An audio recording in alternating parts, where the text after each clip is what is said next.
Bumuelta si Pangulong Rodrigo Duterte sa puna ni dating Pangulong Noynoy Aquino na walang nangyayari sa kampanya kontra droga ng kasalukuyang administrasyon.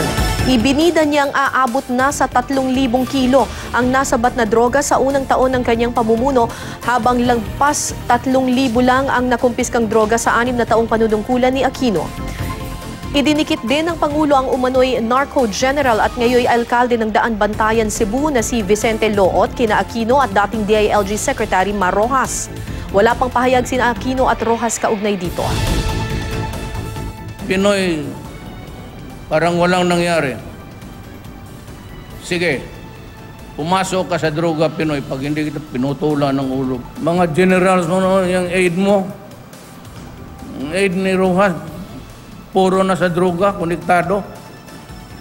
Number 1 dyan, yung bata ninyo, si General Loot.